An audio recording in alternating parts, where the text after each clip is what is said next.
Bonsoir à tous. Merci de toujours suivre le temps d'information sur RTI2, la chaîne la plus proche de vous.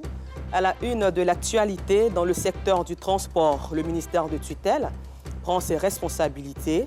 Après plusieurs cas d'accident de la circulation qui a causé la désolation, il a procédé à l'instauration de la réforme des permis de conduire. Quel impact a donc cette décision sur les automobilistes et les autres acteurs du milieu des transports? Les réponses dans notre dossier de ce soir. Et puis hors de chez nous, ce 12 février marque la Journée internationale des enfants soldats, une occasion de rappeler l'importance de ce phénomène qui ne touche pas que l'Afrique noire. Encore merci à vous de votre fidélité à RTI2. Tout de suite, nous passons à notre rubrique du jour, les dossiers de l'A2.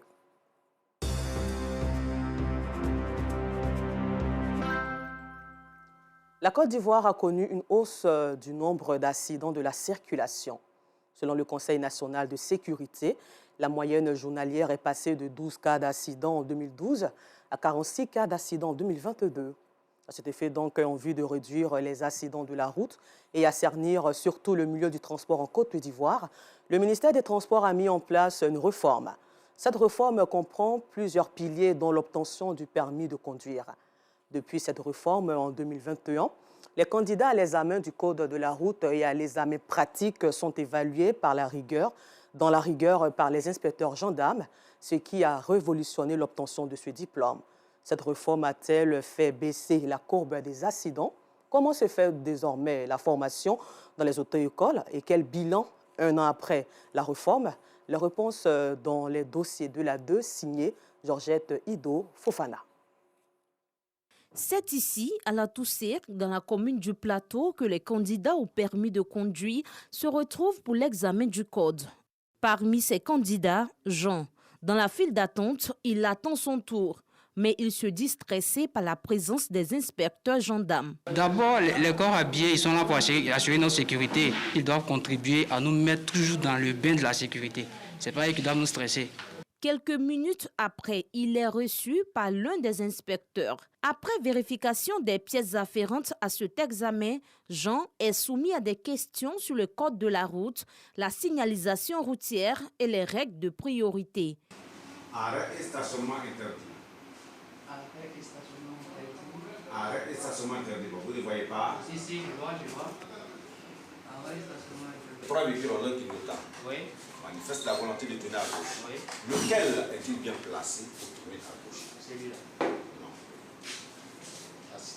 À l'issue de l'examen, l'inspecteur est sans pitié. Jean doit impérativement retourner à l'auto-école pour renforcer sa formation. Il n'a rien trouvé, donc il doit repartir, apprendre et puis revenir dans 2 semaines. Parce qu'il ne maîtrise pas les règles de priorité, il ne maîtrise pas les signalisations et il ne maîtrise pas le dégagement aux intersections. L'inspecteur ne manque pas de rassurer que la tenue du gendarme n'a aucun impact sur le bon déroulement de l'examen. C'est notre tenue de travail. C'est comme il partait à l'hôpital et il trouvait un médecin dans sa blouse. Nous leur demandons d'apprendre, de ne pas avoir peur des gendarmes. Jean reconnaît effectivement son échec. C'est un examen, je vais bosser encore. Peut-être que je n'ai pas assimilé bien les choses à l'auto-école, mais je vais revenir dans 2 semaines. Ils sont plus de 400 candidats à être reçus par jour, tous évalués sur les mêmes critères. Connaissance du code de la route, signalisation routière et maîtrise des règles de priorité. Le deuxième schéma en bas, qu'est-ce que vous voyez? Nous sommes à une intersection. Oui. Retirez la priorité. On pose beaucoup de questions. Donc, moi, ce que je peux dire, c'est pour donner un conseil, mais candidats, ils n'ont qu'à bien bosser. Si certains échouent, d'autres arrivent à tirer leur épingle du jeu. Je suis très contente pour ça. Bon, je ne m'a pas trop stressée. En tout cas, j'ai étudié pour ça. Donc, je sais qu'il y a l'avoir, donc il y a eu. Je suis venu la première fois, bon, ça n'a pas marché. Donc, je suis allé, je me suis bien préparé, j'ai bossé. Et je suis revenu aujourd'hui, ça a marché. L'arrivée des gendarmes inspecteurs à la tête de l'examen théorique et pratique en mai 2021 a révolutionné l'obtention du permis de conduire. Ce sont plus de 73% de réussite à l'examen du code et 49% pour la conduite qui ont été enregistrés en 2021. Et en 2022, 82% de réussite pour le code et 52% à l'examen pratique. Cette évolution est due au fait de la rigueur qui a amené tous les candidats qui, la première période, n'apprenaient pas. Les auto-écoles ont été obligés de faire repartir tous les candidats dans les auto-écoles pour apprendre afin de revenir pour les examens. Une fois admis au code, les candidats se retrouvent aux 2 plateaux dans la commune de Cocody pour l'examen pratique. Voici Fabrice Kofi. Les 3 premiers que j'ai cités, vous montez. Ici, les candidats des différentes catégories sont bel et bien présents. Ils doivent impérativement maîtriser les véhicules qui correspondent à leur catégorie. Pour les engins à 2 roues, il faut éviter de toucher au cône de sécurité et de poser le pied au sol.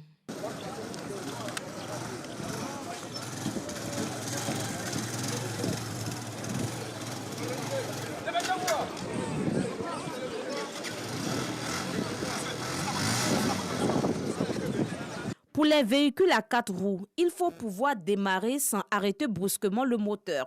Autrement dit, sans caler le moteur. Ils sont rigoureux dans le travail, mais dit qu'ils stressent, c'est pas vérifié en fait. Dans l'ensemble, c'est bien passé. Pour l'inspecteur, la majorité des candidats ne se familiarisent pas avec le véhicule avant de se présenter à l'examen. Il y a des candidats qui viennent et qui se mettent au volant du véhicule, ils ne savent même pas où il faut mettre la clé pour démarrer le véhicule. Ou s'ils arrivent à démarrer le véhicule, ils ne savent pas où se trouve l'embrayage appuyé pour engager la première. Né de la volonté du gouvernement à travers le ministère des Transports, la réforme dans le secteur du transport, notamment pour l'obtention du permis de conduire, instaurée en 2021, vise à réduire les accidents de la route. Cette réforme comprend entre autres l'automatisation du processus d'évaluation des candidats au permis à travers la digitalisation du système. Le lancement de cette réforme a été fait en 2021 en présence du ministre Amadou Koné. Désormais donc, les candidats ne seront plus évalués par les inspecteurs, mais bien par des ordinateurs avec 4 langues utilisées. Elle s'authentifie via la biométrie. Oui, ok. Elle peut démarrer maintenant son examen. En français. Vous avez choisi le français. Ici, elle a le CAX, il y a l'audio. Nous avons mis des kits à usage unique sur les casques. Toutes ces innovations dans l'acquisition du permis sont-elles en phase avec la formation dans les auto-écoles? Les cours dispensés dans ces auto-écoles ont-ils été adaptés à la réalité du terrain? Comment les responsables d'auto-école accueillent-ils cette réforme? Pour répondre à ces questions, nous nous sommes rendus dans une auto-école au plateau d'Okui. Voici les 3 grandes règles de priorité. 1. Priorité à droite. La priorité absolue de passage et la règle de serrer le passage. À quoi consiste la priorité à droite? Oui, vous? Pour le responsable, la réforme n'est pas du tout conforme aux réalités du pays. C'est des trucs qu'il faut bosser, il faut aller s'asseoir devant un ordinateur et puis il faut cocher. Vraiment, il faut qu'on réfléchisse. Ils disent qu'ils ont traduit en langue. Djoula, Bété pour le moment avec Baoulé. Non, il y a 63 ethnies en Côte d'Ivoire. Pour une bonne réforme, il faut prendre l'année où l'école a été obligatoire en Côte d'Ivoire. Donc, quand ces enfants-là, ils auront 18 ans, en ce moment, on peut rentrer plein pied dans la réforme. Sinon, pour le moment, ce n'est pas bon pour la Côte d'Ivoire. À cela s'ajoute le permis à points, une innovation pour réprimer les conducteurs indélicats. Compte tenu de l'inflation de ce que nous connaissons en ce qui concerne donc les accidents de la route, de l'incivisme qui est de plus en plus grandissant sur nos routes, on s'est dit qu'il faut stopper donc cette hécatombe à laquelle nous assistons depuis un certain temps. Et on s'est dit que le permis à points, de par son aspect pédagogique, il amène le conducteur à prendre conscience de ce que ce permis-là, au fur et à mesure qu'il perd des points, ça va lui échapper, ça va lui faire perdre son emploi. L'objectif majeur de cette réforme, réduire le nombre de morts sur les routes en exhortant les conducteurs au civisme. Pour le directeur général de l'OSER, Office national de sécurité routière, 1 an après cette réforme, le bilan reste positif. En 2021, la Côte d'Ivoire a enregistré 1614 morts dans les accidents de la circulation et en 2022, 1051 morts ont été enregistrés. Toutefois, Le premier responsable de Lozère ne compte pas s'arrêter là. Il entend sensibiliser davantage les automobilistes afin de faire baisser considérablement la courbe. Nous allons faire en sorte que le comportement du conducteur soit convenable au vrai comportement du conducteur qui respecte le code de la route. Nous sommes en train de faire en sorte qu'il soit conforme même à des comportements qui les amènent à mieux entretenir les véhicules et à faire en sorte qu'un véhicule qui n'est pas apte à prendre la circulation ne soit pas utilisé. La stratégie nationale de sécurité routière, dont fait partie toutes ces réformes, a permis de réduire les infractions de la route à travers la vidéo-verbalisation et la police spéciale de sécurité routière. À ce jour, ce sont plus de 5 millions de véhicules qui ont été flashés depuis l'instauration de cet appareil de surveillance. Plus de 2000 permis retirés par la commission de suspension et de retrait de permis de conduire, nous explique le directeur général de la direction des transports terrestres et de la circulation. Cela nous donne beaucoup de satisfaction. Mais au-delà de ce changement, le ministre des Transports a décidé de faire une réforme plus approfondie en automatisant l'examen du permis de conduire. Cette réforme est consécutive à un constat d'un nombre important d'accidents de la circulation qui ont fait de nombreux dégâts matériels, mais surtout humains, en termes de morts d'hommes. Le ministère des Transports entend accentuer la lutte afin de mettre fin au désordre dans le milieu et sauver des vies. C'était le dossier sur la réforme des permis de conduire. Quel bilan un an après? Un dossier signé par Georgette Ido Fofana. Nous vous le disions en titre, aujourd'hui, 12 février marque la journée mondiale de l'enfant soldat. Il est estimé que 300 000 enfants soldats, des garçons et des filles de moins de 18 ans, sont mêlés à plus de 30 conflits dans le monde entier. Ils sont malheureusement utilisés comme combattants, coursiers, porteurs ou cuisiniers et pour finir des services sexuels. Les enfants mêlés à ces conflits armés sont régulièrement confrontés à des événements émotionnellement et psychologiquement douloureux, tels que la mort violente d'un parent ou d'un proche. La Journée internationale des enfants soldats est une occasion de rappeler aussi l'importance de ce phénomène qui ne touche pas que l'Afrique noire, comme beaucoup le pensent. À cette occasion, donc, l'UNICEF appelle à mettre fin aux graves violations des droits de l'enfant. Et pour parler toujours du respect des droits de l'enfant, ce sont plus de 130 enfants âgés de plus de 3 mois qui ont reçu tout récemment leur extrait date de naissance dans la sous-préfecture de Boguiné, dans le département de Mans, à l'ouest de la Côte d'Ivoire.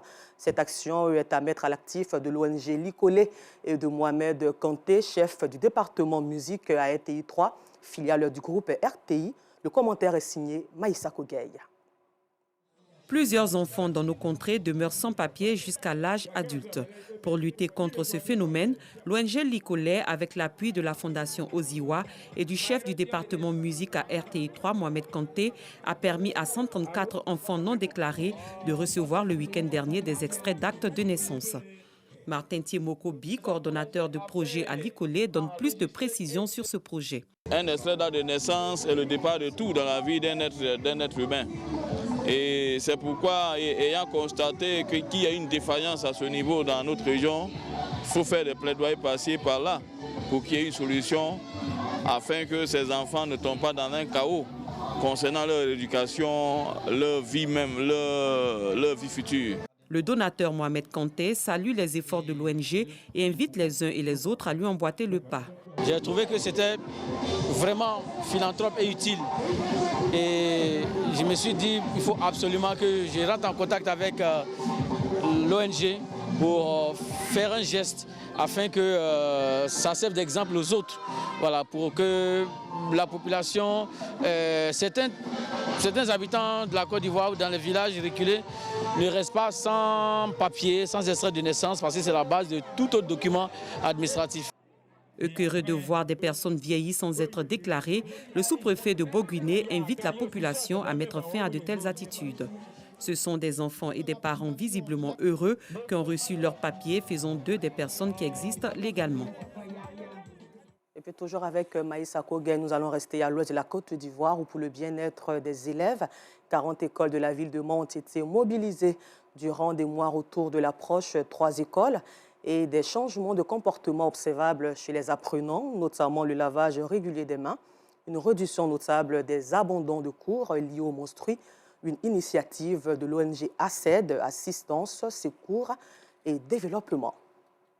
Au chapitre santé, du matériel médical d'une valeur estimée à près de 30 millions de francs CFA a été offert au centre de santé urbain de Fronan par l'un de ses fils et cadres qui n'en peinant Fronan. Et ce dont, à travers cette action, le donateur entend donc soutenir la politique de la santé prônée par le premier ivoirien et vise à permettre aux populations de Fronan de recevoir surtout des soins de qualité. Et c'est un reportage de Boubacar Sissé, commenté par Soro Corona de RTI Boaké. Des lits médicalisés avec des matelas, des réactifs, des kits d'accouchement, des thermomètres, des tensiomètres, des tables d'examen opératoire, des PS-personnes, des boîtes de pansement, des fauteuils roulants et des produits pour les soins pratiques. Composition du don du directeur général du Bureau national d'études techniques et de développement Bénet, Kinapara Koulibaly, au centre de santé urbain de Fronan, région du Hambol. D'une valeur de 30 millions de francs CFA, cet équipement médical pour améliorer l'offre de santé afin de permettre aux populations de recevoir des soins de qualité. Un geste au regard des besoins exprimés par les populations à travers le médecin-chef du centre de santé urbain. Nous disons merci aux donateurs pour ces équipements d'importance capitale pour le fonctionnement de notre centre de santé. Je vous rassure que ces équipements nous permettront d'améliorer nos activités au sein du centre de santé, c'est-à-dire vraiment réduire au maximum le nombre de cas de référence des patients au niveau de Kachola.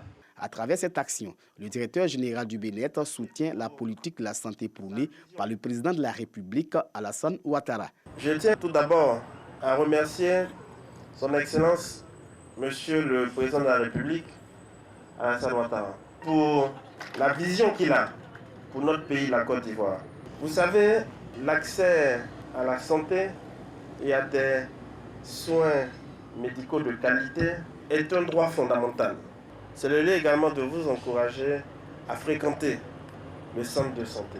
Les populations remercient le donateur pour cette action qui vient renforcer le plateau technique du centre de santé. Le train de l'émergence est à Fronan. Et nous avons un membre de l'équipage du train de l'émergence du président Alassane Ouattara qui est Kinapara Koulibaly. Et nous pensons que c'est un don de Dieu. Et nous tenons à dire merci au président de la République. Présentes à cette cérémonie, les autorités administratives locales exhortent les populations à demeurer dans la paix et la cohésion pour le développement de Fronan. Fonctionnaire depuis 1979, le centre de santé urbain de Fronan compte à ce jour 20 agents et couvre 12 villages de la sous-préfecture. C'est plutôt le reportage de Boubacar Silla, commenté par Soro Corona. Hors de chez nous, selon l'Observatoire syrien des droits de l'homme en Syrie, 11 personnes, pour la plupart des civils, ont été tuées hier samedi dans une attaque attribuée au groupe État islamique dans le centre du pays. Le groupe djihadiste a attaqué environ 75 personnes alors qu'elles ramassaient tout simplement des truffes dans la région de Palmyra. Et c'est la désolation toujours. Le bilan du violent séisme qui a frappé le lundi 6 février la Turquie et la Syrie s'élève à 33 179 morts selon les derniers bilans officiels. Le tremblement de terre de magnitude 7,8 a fait 29 605 morts dans le sud de la Turquie, selon l'organisme public turc des gestions plutôt des catastrophes, tandis que les autorités syriennes ont dénombré 3 574 morts en Syrie. Et pour terminer, en Iran, des dizaines de milliers de soutiens du régime ont marché hier samedi vers le centre de Téhéran et des grandes villes d'Iran pour célébrer le 44e anniversaire de la révolution islamique, 5 mois après le début du mouvement de contestation provoqué par la mort de la jeune kurde Mahsa Amini. Encore merci à vous et rendez-vous demain à 12h30 sur RTI2 pour un autre riche temps d'informations.